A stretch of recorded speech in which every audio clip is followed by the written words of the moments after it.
हम आज बड़ा हर्ष का विषय है कि हमारी यह बैठक गुगौली धाम बाबा भोलेनाथ के दरबार में हो रहा है। हम सर्वप्रथम भगवान भोलेनाथ को प्रणाम करते हैं। हर हर महादेव।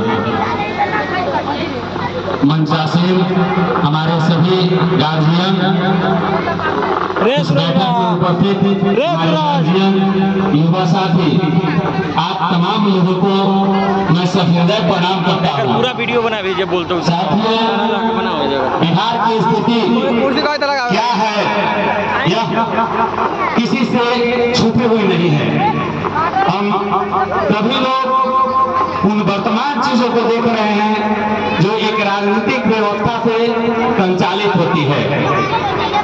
हमारे वक्ता ने आगे कहे थे आसिफ इकबाल भाई कि हमारे माननीय मुख्यमंत्री जी की मानसिक स्थिति ठीक नहीं। देख ही रहे हैं आप सब लोग। हम यही कहना चाहते हैं आप तमाम लोगों से कि ज्यादातर लोग हम लोग किसान हैं, यहाँ हम लोग खेती बाड़ी करने वाले लोग हैं, करते हैं। जब कभी हम कोई फसल लगाते हैं और वह जब अच्छी पैदावार नहीं होती है, अच्छी उपज नहीं होती है, तो हम अगली बार क्या उसको लगाते हैं? नहीं लगाते हैं, क्योंकि हम अच्छी पैदावार चाहते हैं और उस पैदावार के उसको मनोनुकूल वह उपज नहीं दे पाता है बीज। तो साथियों, ठीक वही बात है कि यह सरकार अब उस स्थिति में नहीं है कि बिहार को विकास के पथ पर अग्रसर कर सके। हम यही कहना चाहते हैं कि यह सत्ता निरंकुश हो चुकी है। करप्शन का ठेकेदार बन बैठे हैं सत्ताधीश। भ्रष्टाचार चरम सीमा पर है। यह हर एक व्यक्ति जानता है, समझता है। ब्लॉक से लेके जिला स्तर तक बिना पैसे दिए कोई काम नहीं होता है। आखिर इस करप्शन का हम शिकार कब तक होते रहे? जरा गौर करिएगा आप लोग, क्योंकि हर एक व्यक्ति इस बीमारी से ग्रसित है, इस बीमारी का शिकार है। बिना पैसे दिए कोई काम नहीं होता है। तो क्या हम इसी निरंकुश सत्ता को वोट देते रहे? नहीं, बदलाव प्रकृति का नियम है। हम भी इस बदलाव के साथ चले।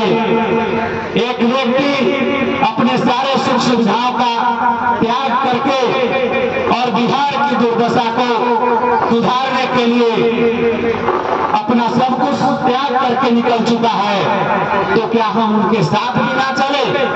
हम उनका सहयोग भी ना करें? जरूर करें मेरे साथियों।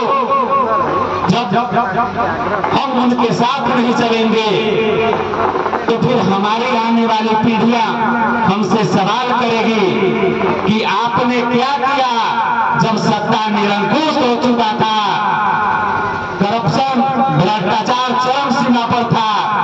तो क्या आप अपने हिस्से की जिम्मेदारी को निभाया? तो इन सवालों के जवाब के लिए हम सब लोगों को एक साथ कंधा से कंधा मिलाकर प्रशांत जी के साथ, जनसुराज के साथ चलना होगा, ताकि व्यवस्था बदले और उस व्यवस्था के बदलाव में हमारा परिवार, हमारा समाज, हमारा शहर, हमारा बिहार बदले, हमारा बिहार समृद्ध और खुशहाल हो। जनसुराज की सरकार जब आएगी तो 5 चीजों की बातें लगभग सारे लोग जानते हैं। पलायन पर रोक लगेगा। पलायन का दर्द आप लोग भी जानते हैं कि जब अपना घर से बच्चा दूर जाता है तो कितना दर्द होता है। कौन चाहता है कि हम अपने परिवार के लोग अलग अलग रहें? लेकिन मजबूरियां क्या नहीं कराती है। 2 पैसे कमाने के लालच में, अपने परिवार के भरण पोषण के लालच में, अपने माता पिताजी के बेहतर इलाज के लिए, अपने बच्चों के बेहतर शिक्षा के लिए आदमी यहाँ से 1200, 1500, 2000 किलोमीटर दूर जाता है। और वैसे जगहों पर जहाँ कभी कभी भाषा के नाम पर गाली का शिकार होना पड़ता है, कभी मार खानी होती है, अपमान होता है। इन सारी स्थितियों का सामना वह व्यक्ति इसलिए करता है कि अगर वह नहीं करेगा तो उनके बच्चों की बेहतर परवरिश नहीं हो पाएगी, उनके बच्चे भोजन के बिना मर जाएंगे। यही कारण है जो इतनी दूर लोग जाकर के और काम कर रहे हैं अपमान कहने के बावजूद भी। तो यह पलायन पर पूर्णतः रोक लगेगा। यहाँ वैसे कारखाने लगेंगे, वैसे उद्योग लगेंगे, इसमें 15,000 रुपए तक का काम मिलेगा लोगों को, स्थानीय स्तर पर काम कर सकेंगे। दूसरा, शिक्षा कितना जरूरी है। शिक्षा वह व्यक्ति जानता है जो बैंक में जाने के बाद एक पैसा निकासी के फॉर्म भरवाने के लिए आधा घंटा खड़ा रहता है। किसी को कहता है चाचा भर न दा, भाई का भर दो ना, और लोग यह करके मुंह मोड़ के निकल जाता है कि ना हमारा टाइम नहीं है। उस दर्द को वह व्यक्ति जानता है कि एक फॉर्म भरवाने के लिए कितना अपमान सहता है, कितना रिक्वेस्ट करता है, आग्रह करता है, निवेदन करता है, फिर भी कोई नहीं भरता है। तो क्या आप भी चाहते हैं कि आपका बच्चा भी वैसा हो जाए? और एक माता पिता चाहता है कि हमारा बच्चा आसमान के बुलंदियों को छुए, और आप भी चाहते हैं, आप भी चाहिए। अगर किसी के मन में हो कि ना भाई 4 गो बेटा तक का हो गए जते पंजाब 10-10 हजार कमाते तो 40,000 ले आते तो घर चलिए नु जते। इस सोच को त्यागिए। सोच सबसे बड़ा चीज है। कहता है लोग कि कौन कहता है आसमान में छेद नहीं हो सकता? कौन कहता है आसमान में छेद नहीं हो सकता? एक पत्थर तो तबीयत में उछालो यारो। सारा खेल सोच का है। जो व्यक्ति जैसा सोचता है वैसा हो जाता है।